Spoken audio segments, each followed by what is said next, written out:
inside the fortress which we use every day. The church underneath has 3 altars, the other has 1. We have several liturgies in this church every day. The first floor contains a water well, water source, and place to store food. And the second floor is the entrance, the living room is now the church. Then we have a kitchen, library, a WC on this side. On top there's a small chapel, on top a chapel of Archangel Michael, and a few single cells in addition for the monks who would prefer to live in solitude, although they are together under attack in this height, this fortress. The walls are very thick limestone, so it's an isolated place. Well, now we have a very high humidity level. Early ages it was a very dry heat. We could have 50 degrees, you won't feel it because it was very dry. Now we have 30 and we are melting it down. Especially wearing black, it's very nice in summer. You can imagine it's very beautiful in summer now. We have monks who have been in the monastery for 40 years, living without air conditioning. This year everyone bought an air conditioner, so it's unbearable at the moment now.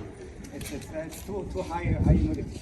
Even at night it was 30 degrees and 90% high humidity, we are dying inside the cells. Well, at early ages it was isolated inside, very cool in summer and warm in winter as well. They have water, food, a church, a kitchen, anything they need to live. So they could stay there for weeks and months. Today everything happens in a second with a mobile phone. At these ages things would take their time, weeks, months, even longer. So it's what they always try to teach us is patience. To have patience, to take time for, give it its time, because things don't rush. We shouldn't rush the things too much. So there's a father taught us this lesson that give it its time. It will calm down on its own. So they would just go inside, live their normal spiritual life as they're used to, until the attackers would get bored and leave once again. Any questions? Last chance. Yes. How do you get the resources to run the? Well, the agriculture areas outside, we consume part of it and sell the rest. We have fruit plantations, we have animal farming, so we get our few eggs for the monks and the rest we sell to get some income. And the workshops, the production of whole churches are built here and then they sell it to the churches outside. So this is one kind of income, plus the donations. These two are the main kinds. So how many monks are here in this monastery? Well, we are one of the biggest monasteries with 200 monks. At the Syrian monastery are 230. They are the record holder until now, but we are trying to reach them one day. the abbot of the Syrian monastery wanted to reach 300 and the Pope told him to calm down a little bit, wait a little bit. So it's 230, we are 200, and St. Baramos and Macarius are 140, 150 each, something like that. We have monks from each we have monks who are just ordained last year or this year at the age of end of 20s and 30s, and we have 80 years and plus. So all the range we have. Now, if they are in vocation, somebody wants to be a monk, and now he goes to the Syrian monastery, but the Pope told them to come down a bit. He has to wait. So now he has to wait, or he can be referred to here? Well, you can choose your monastery wherever you want to go. Any Coptic youth gets a recommendation letter of his confession father or the bishop of the diocese, and he looks to the monastery which fits him best. Our monasteries are all the same rule, the same way of living, but each monastery has a nature of its own. Like a family with different children, you have a small child, we have a naughty child. We have a silent child, one is more social child. So a different nature, so each monastery has its own nature. Ours is a bit more open. Ours is a bit more interacting with people in general.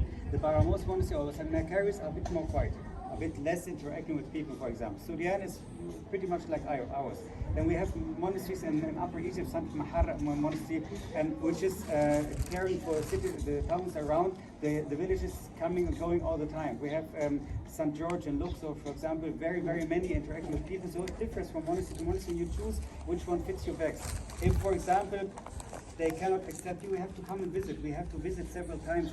Our former bishop, Sarah Ramun, kept people waiting for 6-7 years sometimes before accepting them as a novice. To teach the patience. He was a king in teaching patience.